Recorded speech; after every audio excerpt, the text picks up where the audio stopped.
পাপ মৌলিকভাবে দুই প্রকার। এক নম্বর তারকুল মা'মুর, দুই নম্বর ফি'লুল মাহজুর। তারকুল মা'মুরের বাংলা হলো করণীয় বিষয়গুলো ছেড়ে দেওয়া পাপ।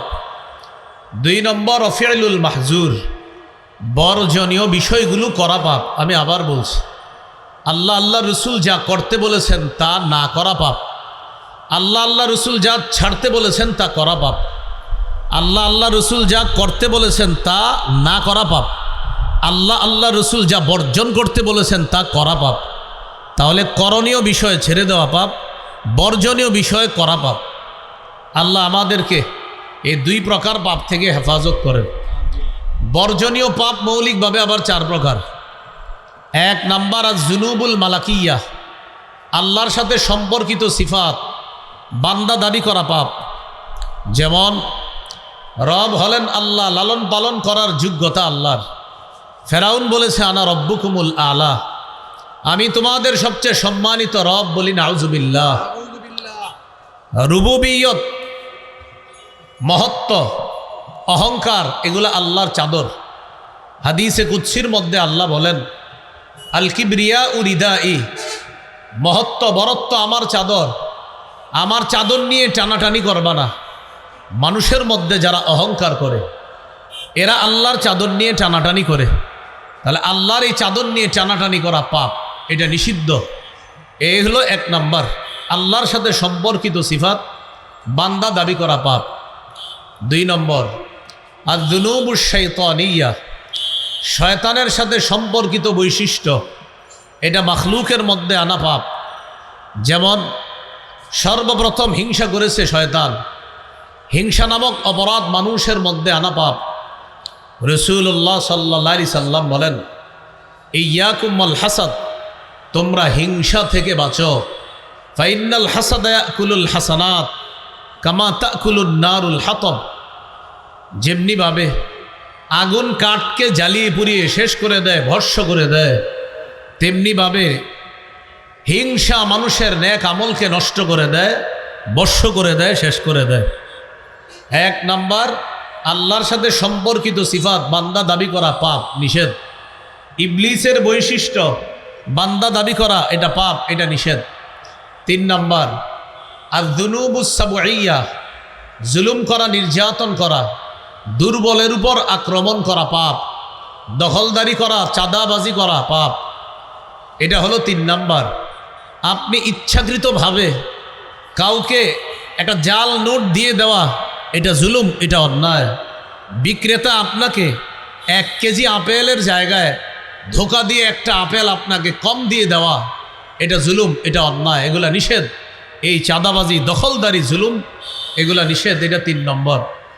4 নম্বর আয-যুনুবুল বাহিমিয়া, পশু সুলভ কিছু আচরণ, এগুলা মানুষের মধ্যে আনা পাপ। যেমন কুকুর রাস্তাঘাটে একটা কর্ম করে থাকে, এই কর্ম মানুষ করলে এটাকে বলা হয় ব্যভিচার বা জিনা। আমাদের দেশে ইসলাম সম্পর্কে অজ্ঞ একদল নারী বর্তমান প্রধান উপদেষ্টা বরাবর 318 পৃষ্ঠা ব্যাপী একটা নারী বিষয়ক সংস্কার কমিশন জমা দিয়েছিল। এটার মধ্যে একটা দাবি ছিল এই, বাংলাদেশের যৌনকর্মী যারা, তাদেরকে শ্রম অধিকার আইনে শ্রমিকদের মর্যাদা দেওয়া। এই আইন যদি প্রতিষ্ঠিত হয়, এর দ্বারা উদ্দেশ্য হলো মানুষকে হাইওয়ান, জানোয়ার বানানোর চেষ্টা করা। সূরা নূরের 2 নম্বর আয়াতের সরাসরি বিরোধিতা করা। আয়াতে আল্লাহ বলেন আয-যানিয়াতু আয-যানি ফাজলিদু কুল্লা ওয়াহিদিম মিনহুমা মিআতা জালদা, ব্যভিচারিণী নারী, ব্যভিচারী পুরুষ, তারা যদি অবিবাহিত হয় তাদেরকে 100 বেত্রাঘাত করা হবে। ব্যভিচারিণী নারী, ব্যভিচারী পুরুষ, তারা যদি বিবাহিত হয় তাদেরকে পাথর মেরে হত্যা করা হবে, এটা কোরআনের আইন। বিপরীতে এই জিনাকে যদি শ্রম বলা হয়, এটাকে যদি কোনো কর্ম বলা হয়, তাহলে মানুষ আর জানোয়ারের মাঝে কোনো পার্থক্য থাকবে না। এই হাইওয়ান সুলভ আচরণ, এটা মানুষের মধ্যে আনা পাপ, এটা নিষিদ্ধ পাপ। আমি আবার বলছি, আমাদের বর্তমান বিপর্যয় থেকে বাঁচার 1 নাম্বার উপায় ঈমানী শক্তি অর্জন। ঈমান থাকে কলবে, পাপ করলে কলবের উপর আবরণ পড়ে যায়। আবরণের কারণে ইমানের আলোর মধ্যে কমতি এসে যায়। ইমানের আলোতে কমতি আসে কেন? কলব পাপে জর্জরিত হয়ে গেলে। আর কলব পাপ করে কয় ধরনের? মৌলিকভাবে পাপ দুই প্রকার। এক নাম্বার করণীয় বিষয়গুলা ছেড়ে দেওয়া পাপ, দুই নাম্বার বর্জনীয় বিষয়গুলা এটা করা পাপ। বর্জনীয় পাপ আবার মৌলিকভাবে চার প্রকার। এক নাম্বার আল্লাহর সাথে সম্পর্কিত সিফাত বান্দা দাবি করা পাপ, দুই নাম্বার ইবলিসের কোনো বৈশিষ্ট্য মানুষ দাবি করা পাপ, তিন নাম্বার জুলুম নির্যাতন করা, চাঁদাবাজি দখলদারি করা এটা পাপ, চার নম্বর পশু সুলভ কোনো আচরণ মানুষের মধ্যে আনা এটা পাপ। আল্লাহ আমাদেরকে সব পাপ থেকে বেঁচে থেকে আমাদের কলবটা যেন স্বচ্ছ বানিয়ে কলবে সালিম ওয়ালা হতে পারি, আল্লাহ তৌফিক দান করেন। বড় ছোট হিসাবে পাপ দুই প্রকার। একটা হলো কবিরা গুনাহ, আর একটা হলো সগীরা গুনাহ। একটা বড় পাপ আর একটা ছোট পাপ।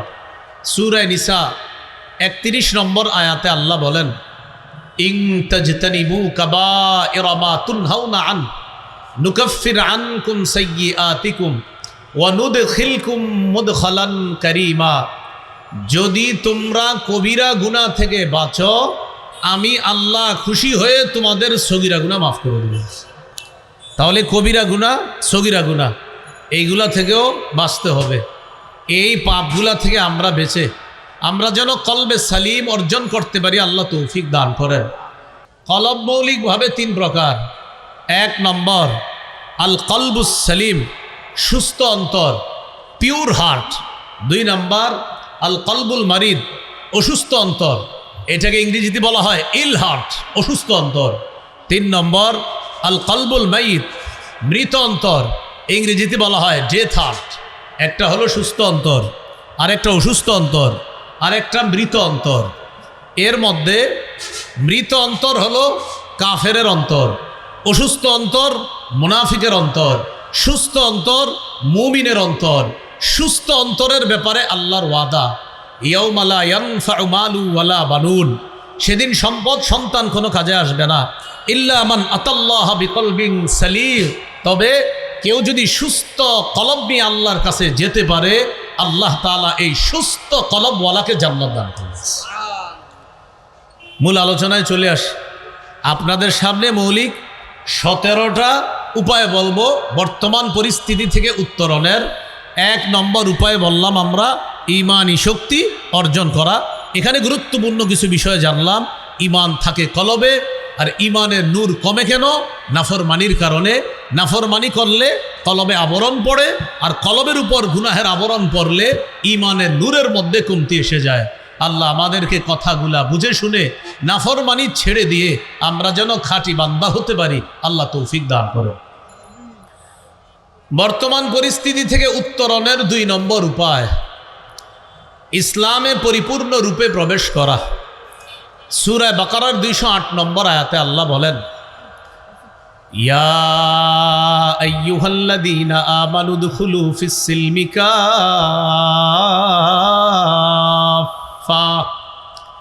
হে ঈমানদারগণ তোমরা ইসলামে পরিপূর্ণ রূপে প্রবেশ করো। আল্লাহ আমাদেরকে ডাকছে, হে ঈমানদারগণ ইসলামে পরিপূর্ণ রূপে প্রবেশ করো। ডাকছে ঈমানদার বইলা, প্রবেশ করতে বলছে ইসলামে। ইসলাম অর্থ হলো আত্মসমর্পণ করা, মানে আল্লাহর সমস্ত বিধান মাথা বেঁধে মেনে নেওয়া। সূরা বাকারা 130, 31, 132 নম্বর আয়াতে আল্লাহ বলেন, ইয ক্বালা লাহু রাব্বুহু আসলিম, স্মরণ করুন ওই সময়কে যখন ইব্রাহিম নবীর রব ইব্রাহিম নবীকে বললেন, আসলিম, আপনি আত্মসমর্পণ করেন। ক্বালা আসলামতু লিরাব্বিল আলামিন, ইব্রাহিম নবী জবাবে বললেন, আমি বিশ্বজগতের রব আল্লাহর কাছে আত্মসমর্পণ করলাম। আত্মসমর্পণের আরবি ইসলাম, আত্মসমর্পণ করার আরবি ইসলাম। আমি আপনি মুমিন, ইমানদার, আল্লাহকে বিশ্বাস করি, তিনি ছাড়া কোনো ইলাহ নাই, কিন্তু আমি আপনি নামাজ পড়লাম না, রোজা রাখলাম না, হজ করলাম না, যাকাত দিলাম না, আমরা খাঁটি মুসলমান হতে পারি নাই। কিন্তু আল্লাহ তাআলা বলেছেন, ওয়ালা তামুতুন্না ইল্লা ওয়া আনতুম মুসলিমুন, হে মুমিনগণ মুসলমান না হয়ে তোমরা মৃত্যুবরণ করবা না, মুসলমান না হয়ে তোমরা মরবা না। তাহলে মুমিন যারা আছি মুসলমান হয়ে মরতে হবে। মুসলমান হয়ে মরা মানে ইসলামের যত বিধান আছে এই বিধানগুলা দুনিয়াতে কায়েম করার চেষ্টা করতে হবে। ইসলামের অন্যতম একটা বিধান দিন কায়েম করা, রাষ্ট্রে ইসলাম কায়েম করা, খেলাফত ব্যবস্থার স্বপ্ন দেখা। এই জন্য প্রিয় মুসলমান ভাইয়ারা, ইসলাম কায়েম করার চেষ্টা করা, দিন কায়েম করার চেষ্টা করা, আমাকে আপনাকে প্রতিটা মুসলমানকে এই চেষ্টা অব্যাহত রাখা, এই রাখার নাম হবে মুসলমান। মুসলমান মানে হলো ইসলামের যত বিধিবিধান আছে, যেই বিধিবিধানগুলা আল্লাহ রসুল প্রতিষ্ঠিত করার জন্য আদেশ করেছেন, এই আদেশগুলা বাস্তবায়ন করা, এটার মানে হলো আল্লাহর কাছে আপনি মাথা পেতে নিয়ে আল্লাহর সব বিধানকে মেনে নেওয়া। এর মানে ইসলামে পরিপূর্ণ রূপে প্রবেশ করা। আপনি নামাজ পড়লেন, আপনি রোজা রাখলেন, আপনি হজ করলেন, আপনি জাকাত দিলেন, কিন্তু দিন কায়েমের চেষ্টা করলেন না। এই পৃথিবীতে আল্লাহর কালিমা যেন বুলন্দ হয়ে যায় চেষ্টা করলেন না। আমাদের বাংলাদেশ মুসলমান দেশ, এই দেশে যেন ইসলাম প্রতিষ্ঠিত হয়ে যায় এটা চেষ্টা করলেন না। তাহলেও আপনি পরিপূর্ণ মুসলমান হতে পারেননি এখনো। পরিপূর্ণ মুসলমান মানে আল্লাহর যত বিধিবিধান আছে এইগুলা প্রতিষ্ঠিত করার জন্য প্রাণান্তকর চেষ্টা করতে হবে প্রতিটা মুসলমানকে। আল্লাহ আমাদেরকে খাঁটি মুসলিম হওয়ার তৌফিক দান করেন। বর্তমান পরিস্থিতি থেকে বাঁচার 3 নাম্বার উপায়, দ্বীনের সঠিক জ্ঞান অর্জন করে সেই অনুযায়ী আমল করা। আমি আবার বলছি, দ্বীনের সঠিক জ্ঞান অর্জন করে সেই অনুযায়ী আমল করা। তিরমিজির হাদিস, রাসূলুল্লাহ সাল্লাল্লাহু আলাইহি সাল্লাম বলেন, লা তাজুলু কদামা ইবনি আদম হাত্তা ইউসআল আন খামস।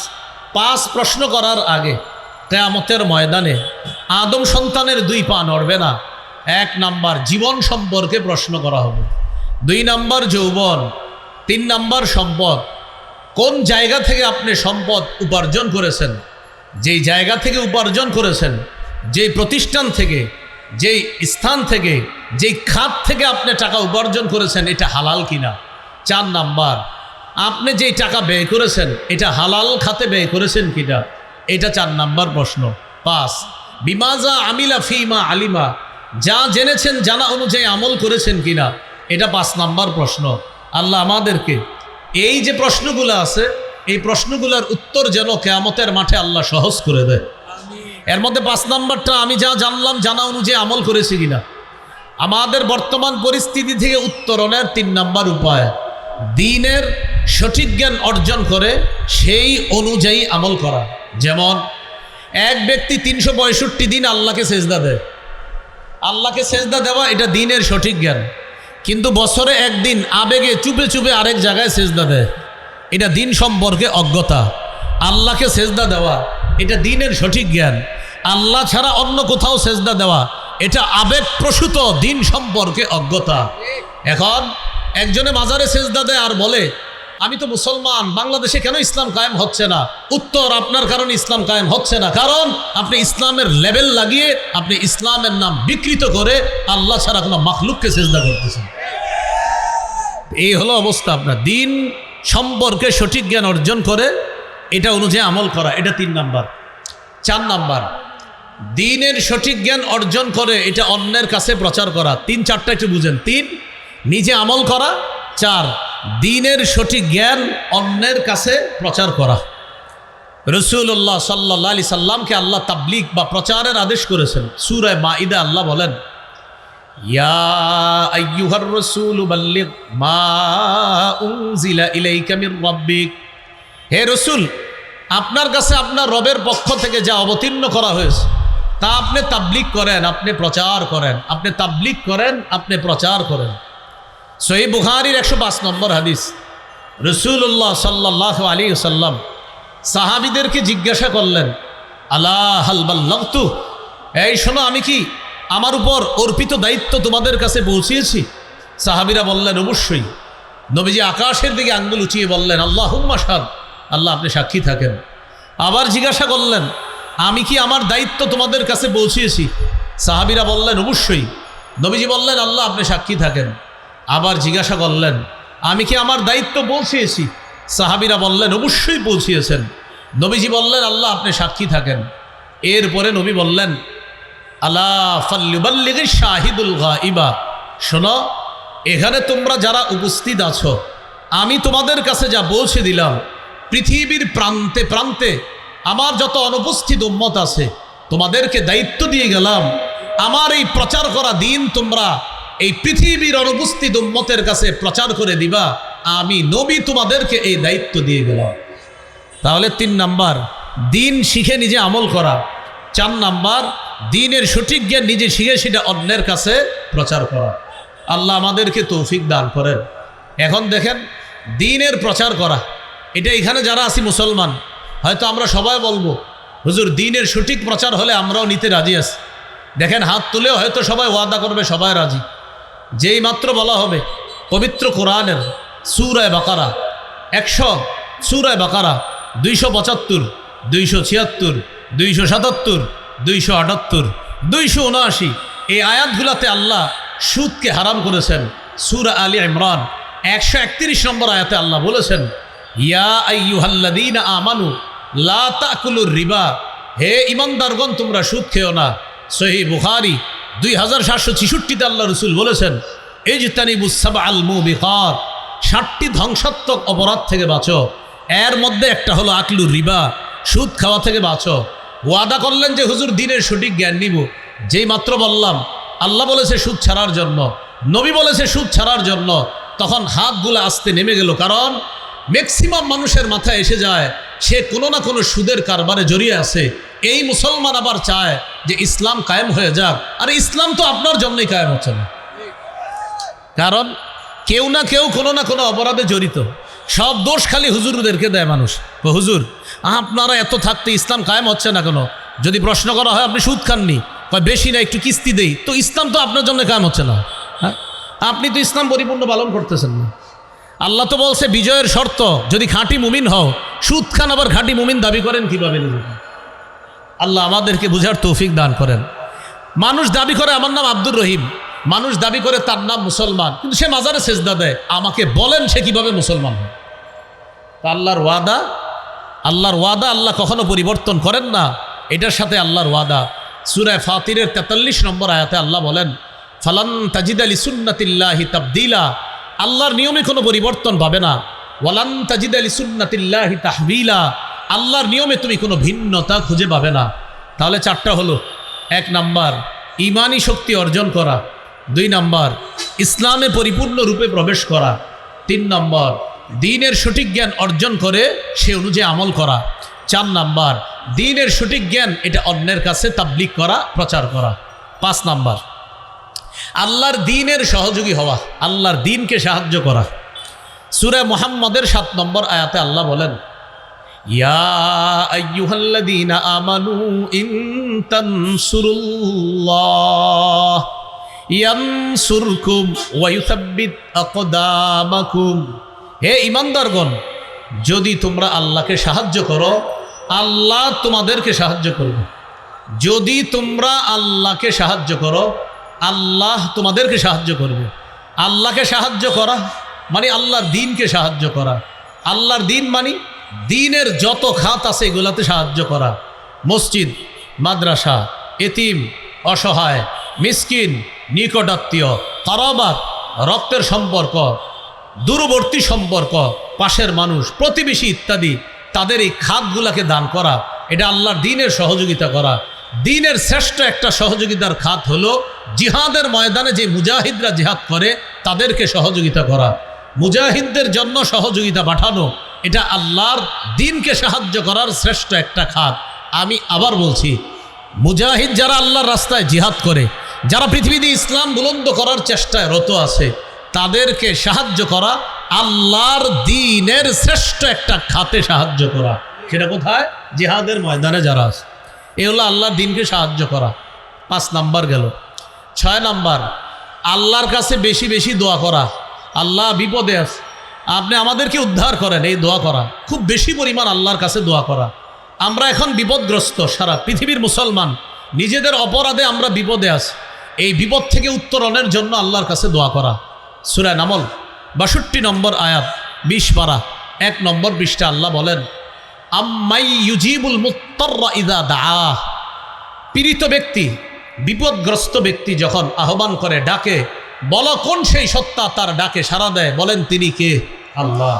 এই জন্য আল্লাহকে ডাকা, খুব বেশি পরিমাণে আল্লাহর কাছে দোয়া করা।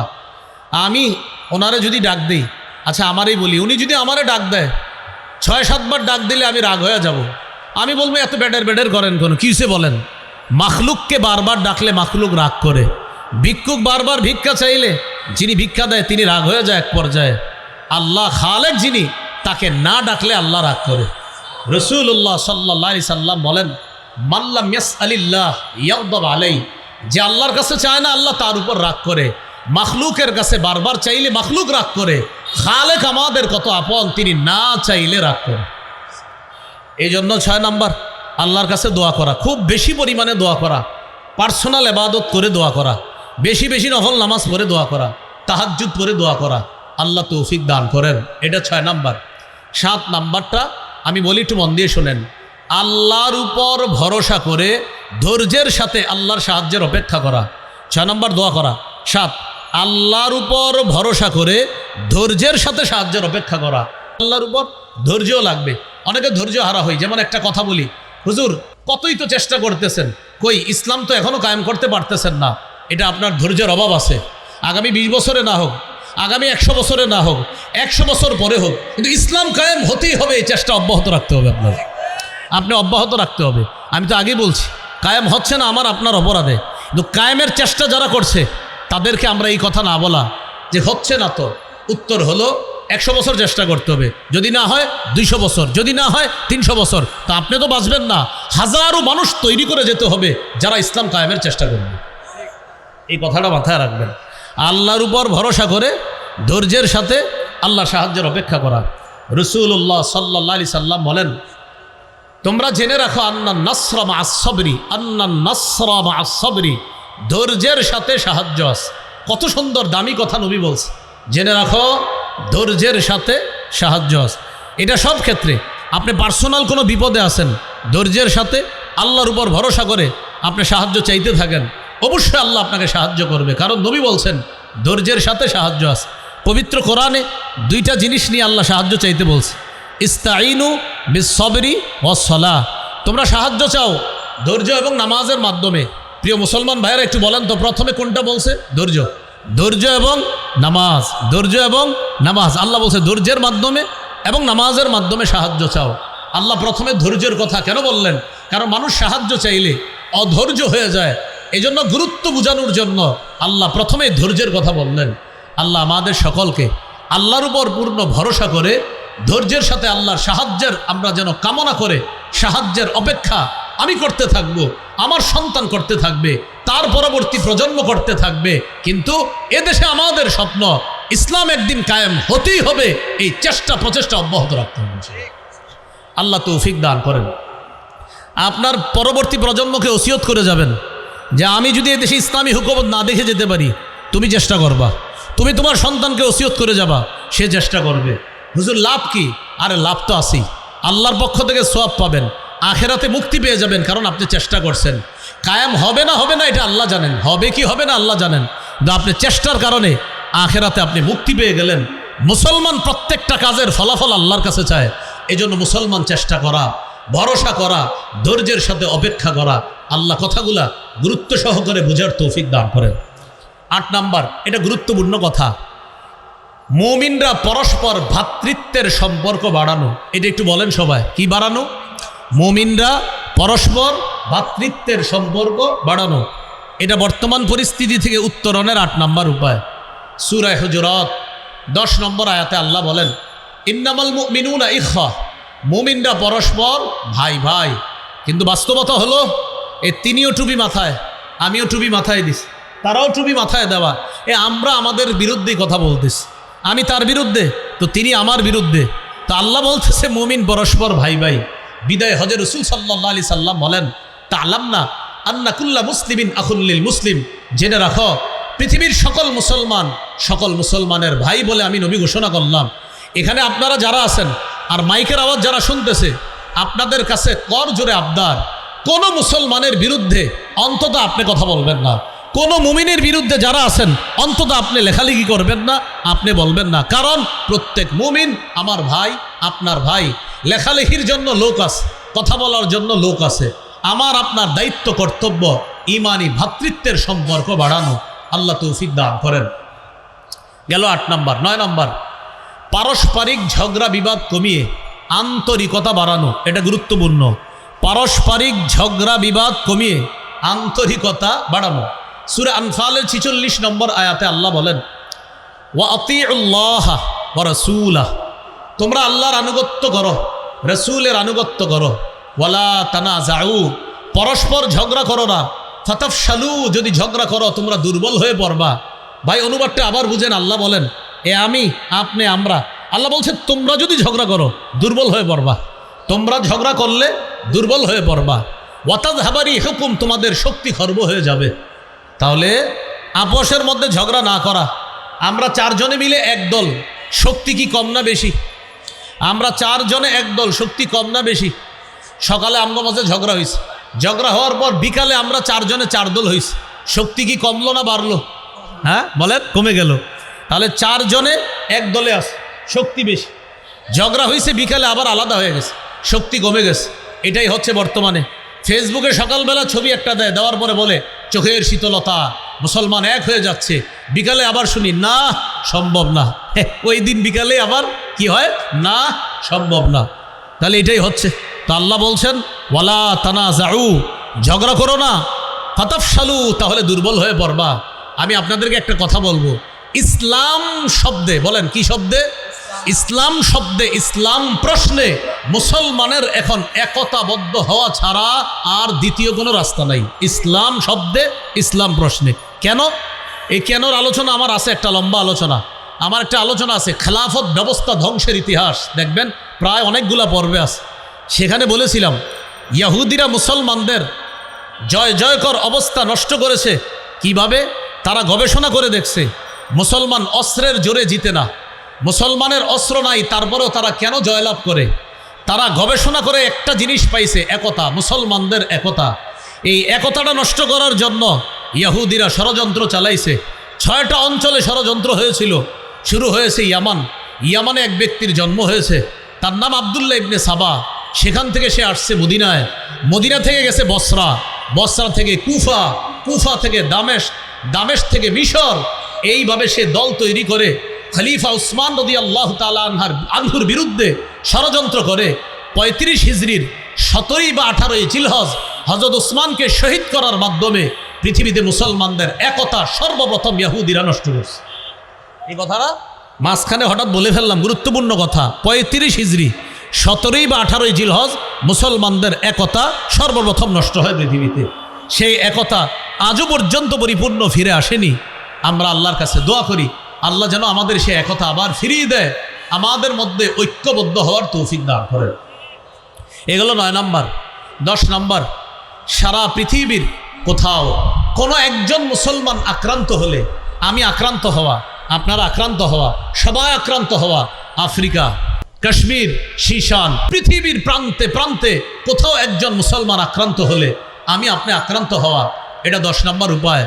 কোনো মুসলমান আফ্রিকা মার খাচ্ছে আর আপনি বাংলাদেশে বসে বসে বলতেছেন সে মাইর খাইলে আমার কি? তো আপনি এদেশে ইসলাম কায়েমের স্বপ্ন দেখেন না। সে মাইর খাইলে আমার কি যদি বলেন, আপনি তো মুসলমান হতে পারেননি এখনো। কারণ আল্লাহ রসুল বলেছেন আল মুসলিমুনা কা জাসাদিন ওয়াহিদ, মুসলমান সবাই এক দেহের মতো, এক দেহের মতো সব মুসলমান। দেহের এক অংশে আঘাত লাগলে, আমি হাতের মধ্যে আঘাত পেলে শুধু হাতে না, সারা দেহে আঘাত হয়। সারা পৃথিবীর কোনো এক প্রান্তে একজন মুসলমান আক্রান্ত হলে আমার আপনার দেহে আঘাত লাগতে হবে, সারা পৃথিবীর মুসলমান আঘাত পেতে হবে। তাহলে বোঝা যাবে মুসলমান মুসলমানকে এক দেহ মনে করে। আর যদি কোনো মুসলমানের আঘাতে আমি আপনি আঘাতপ্রাপ্ত না হই, বুঝতে হবে আমি আপনি এখনো খাঁটি মুসলমান হতে পারি না।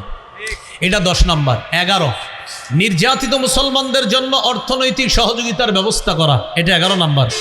12 নম্বর, জুলুমের বিরুদ্ধে বজ্র আওয়াজ উঠানো। বলেন সবাই কিসের বিরুদ্ধে? আবার বলেন কিসের বিরুদ্ধে?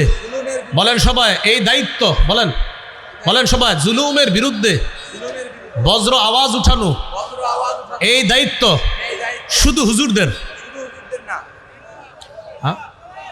কাদের না? শুধু তো হুজুরদের দায়িত্ব দিয়ে দিই। তাও মুসল্লিরা কেন বলে এটা? হুজুর আপনি জুমায় কেন জুলুম নিয়ে বললেন না? আরে আপনি বললেন না কেন? হুজুর জুমায় আজকে বলে নাই, কালকে বলবে, পরের জুমা বলবে, কিন্তু আপনি বলেন না কেন? আপনারা এলাকার 70 জন 100 জন মুসলমান, আপনারা বলছেন? হয় না, বলি নাই। তো আপনারা বলেন না কেন? সব দায়িত্ব হুজুরেরও। জুলুমের বিরুদ্ধে বজ্র আওয়াজ সবাই তুলতে হবে। বলেন, জুলুমের বিরুদ্ধে বজ্র আওয়াজ সবার।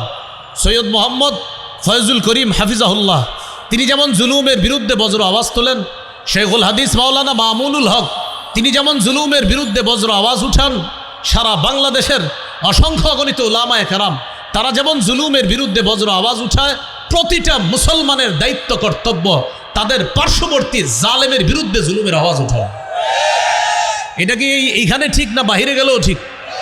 আর জুলুমের বিরুদ্ধে আওয়াজ উঠানো এটা সবার দায়িত্ব কর্তব্য।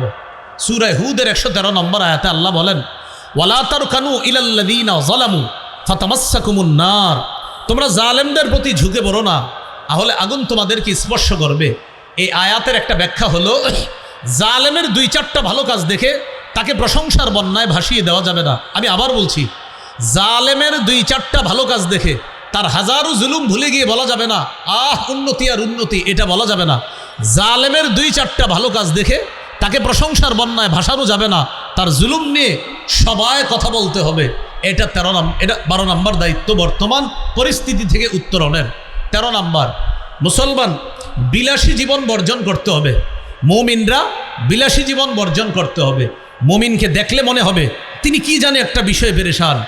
মুমিন দেখলেই মনে হবে তিনি কোনো না কোনো বিষয়ে পেরেশান। এই পেরেশানি ধর্ম নিয়ে, এই পেরেশানি আল্লাহ রসুলের বিধান দুনিয়াতে বাস্তবায়নের জন্য। মুমিনকে দেখলে মনে হবে, ভাই কোথায় যান? নামাজে যাই। ভাই কোথায় যান? মাদ্রাসায় যাই। ভাই কোথায় যান? বা একজনকে একটু সাহায্য করতে যাই। কোথায় যান? অসুস্থ ব্যক্তির সেবা সুন্নত হিসাবে আদায় করতে যাচ্ছি। ভাই কোথায় যান? বা একজনকে নামাজের দায়িত্ব দিতে যাচ্ছি। কোথায় যান? যে ইসলামের কাজে কিছু মানুষ সংগ্রহ করা দরকার। মুমিনের 24টা ঘন্টা ওরে দেখলেই মনে হবে সে আল্লাহর কোনো না কোনো কাজ বাস্তবায়নের জন্য ব্যস্ত। মুমিন বিলাসী হবে না। তিরমিজির হাদিস 2320 নম্বর হাদিস, রাসূলুল্লাহ সাল্লাল্লাহু আলাইহি সাল্লাম বলেন, লাউ কানাতিদ দুনিয়া তা'দিলু ইনদাল্লাহি জানাহা বাউদা মা সাকা কাফিরান মিনহা শারবাতা মা। এই পৃথিবীর মূল্য আল্লাহর কাছে যদি একটা মাছির ডানা পরিমাণ হতো, তাহলে পৃথিবীর একজন কাফেরকে আল্লাহ এক ঢোক পানি পান করতে দিতেন না। এই দুনিয়ার সুখ শান্তি ভোগ বিলাস আরাম এগুলো কাফেরদের। মুমিনের স্থায়ী সফলতা আর ভোগ বিলাস হবে জান্নাতে ইনশাআল্লাহ। এই হলো 13 নম্বর। 14 নম্বর, এটা আমার সাথে সবাই জোরে বলতে হবে। বলেন, অধিকার আদায়ের লড়াই। বলেন, অব্যাহত রাখা। আবার অধিকার আদায়ের লড়াই অব্যাহত রাখা। এবার বলেন, মুসলমানদের অধিকার আদায়ের লড়াইয়ের নাম পবিত্র জিহাদ। এটা 14 নম্বর। এটা অব্যাহত রাখতে হবে। আমার সাথে একটু বলেন, ক্রয় বিক্রয় করতে গেলে 5টি জিনিস লাগে: ক্রেতা, বিক্রেতা, দ্রব্য, মূল্য, বাজার। ক্রেতা, বিক্রেতা, দ্রব্য, মূল্য, বাজার। বসেন। এবার আমার সাথে বলেন, ক্রেতা আল্লাহ, বিক্রেতা মুমিনগণ, দ্রব্য জানমাল, মূল্য জান্নাত, বাজার জিহাদের ময়দান। ক্রেতাকে, বিক্রেতা মুমিনগণ, দ্রব্য জানমাল, মূল্য জান্নাত, বাজার জিহাদের ময়দান। সূরা তাওবা 111 নম্বর আয়াতে আল্লাহ বলেন, ইন্নাল্লাহ আশতারা, নিশ্চয় আল্লাহ ক্রয় করেছেন, আল্লাহ ক্রেতা, মিনাল মুমিনিনা, মুমিনদের থেকে, মুমিনরা বিক্রেতা, আনফুসাহুম ওয়া আমওয়ালাহুম, তাদের জানমাল, জানমাল হলো দ্রব্য, বিআন্না লাহুমুল জান্নাহ, মূল্য হলো আল্লাহর দেওয়া জান্নাত।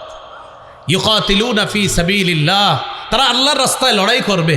ফায়াকতুলুনা ওয়া ইউকতালুন, তারা নিজেরা কাফেরদেরকে জাহান্নামে পাঠাবে অথবা নিজেরা শহীদ হয়ে আল্লাহর জান্নাতের মেহমান হয়ে যাবে। মনে থাকবে তো ইনশাআল্লাহ? তাহলে অধিকার আদায়ের লড়াই অব্যাহত রাখা। আমাদের বর্তমান বিশ্বে মুসলমানদের পক্ষে যারা জিহাদের ময়দানে যারা লড়াই করছে তাদের জন্য দোয়া করা, আর প্রতিটা মুসলমান অন্তরে রাখা, আল্লাহ কখনো সুযোগ দিলে আমরা প্রত্যেকে জিহাদে শামিল হব ইনশাআল্লাহ। 15 নাম্বার, বলেন আমার সাথে, একজন আদর্শ যোগ্য শাসক নির্বাচন করা। 4 কাজের যোগ্যতা রাখে, 10 গুণে গুণান্বিত একজন আদর্শ শাসক আল্লাহর কাছে চেয়ে নিতে হবে। যেমনটি আমরা বলেন 5ই আগস্ট বাইতুল মুকাররমের উত্তর গেটে জেনেছিলাম, ওই জানছেন না, ওখানে বলছিলাম আমি 4 কাজের যোগ্যতা রাখে আর 10 গুণে গুণান্বিত একজন আদর্শ শাসক। সেখানে আমি লম্বা আলোচনা করেছি। এটা ইনশাল্লাহ আপনারা আবারও একটু শুনে নেবেন। ওলামা হজরতরাও সেদিন নোট করেছে, জেনে নেবেন।